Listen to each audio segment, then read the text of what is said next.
See, this is me, Boba Fett.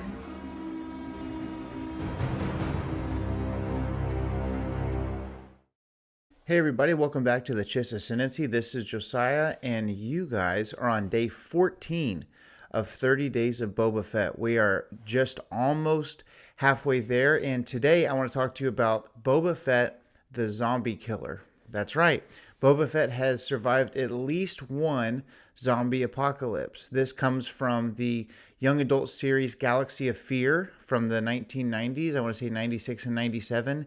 And this specific short story or short book is called City of the Dead by a man named John Whitman. I'm not aware if John writes all of the books or if it's different authors, but John Whitman writes this book specifically.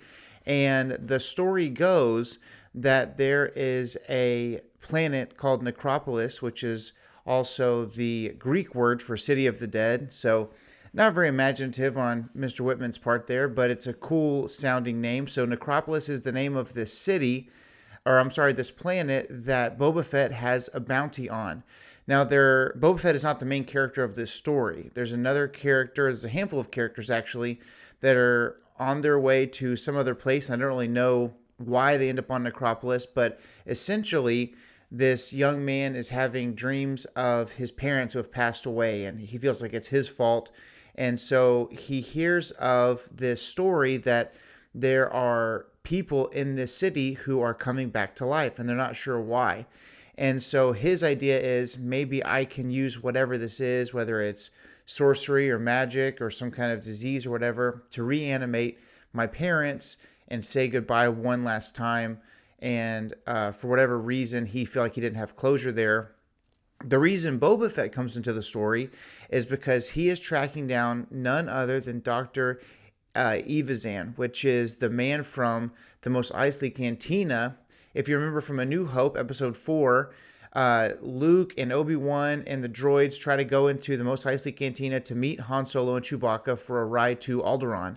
Of course, the droids are stopped at the door by Wuhar because he doesn't like droids. They don't serve their kind there, which actually it turns out there's a great reason why if you read from a certain point of view from A New Hope. It turns out that he had a very tragic incident with the separatist droids from the Clone Wars, but that's another story for another day. When they're sitting at the bar waiting to meet Han Solo, Ponda Baba does not like Luke Skywalker. You guys remember this. And there's a man that comes over and says, well, he doesn't like you. And Luke Skywalker says, I'm sorry. And he says, I don't like you either. I've got the death penalty on 12 systems. And that's your impression for the day. But that's Dr. Evazan, and he was wanted on 12 systems. Had the death penalty, in fact, not just wanted, but wanted to be put to death by 12 different independent star systems. Imagine that's 12 countries in the world today that had a death penalty out for you. So obviously he's on the run, and his partner in crime, Ponda Baba, they're going here and there, and that's why they would be in such a seedy place like Mos Eisley. And actually, Dr. Evazan was also wanted and had warrants out from not only the Galactic Empire, but also the Rebellion. So I don't know how that works, whether the Rebellion can take you, have trial or whatever. They're kind of a sect within themselves. So anyways, the Rebellion, the Empire, and 12 other systems want this man put to death for the evil sciences he is performing. It just so happens that on the planet of Necropolis, Dr. Evazan has brought about a reanimation serum. And so in this book, they tell that the practice of burying the dead, much like we do here, on Earth, specifically in America, obviously there's other options, but by and large, when someone passes away, you bury them. Well, in the Star Wars universe, at least in this singular book, that seems to be outdated. And I don't know what they did with the bodies, but to bury them in the ground was an old school design for when someone passed away. The reason that Dr. Evazan is on this planet is for that very reason. He's working on a reanimation serum. And so it's very interesting because Boba Fett is hunting him, and he goes to Necropolis because he hears that a man that he previously killed is back to life.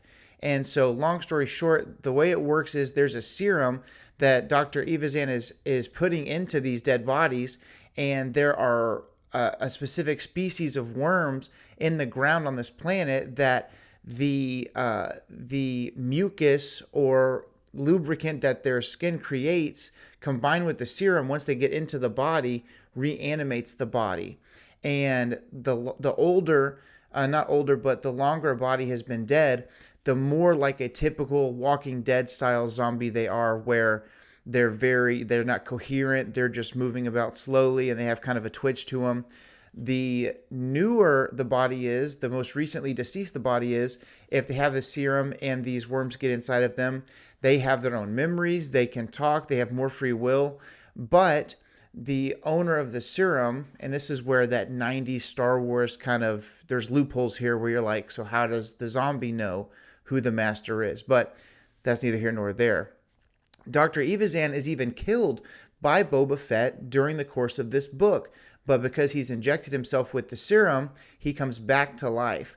And so in order to collect his bounty on Dr. Evazan, and of course, randomly, like we've said throughout this series, Boba Fett does random acts of kindness. I don't know if that's just a thing he's into or what, but he's helping these other people, the main characters of the story, get off planet. And so he finds himself having to defend 2 or 3 young people against a whole planet's worth of reanimated bodies. And Boba Fett takes him out one by one, eventually even getting to Dr. Evazan.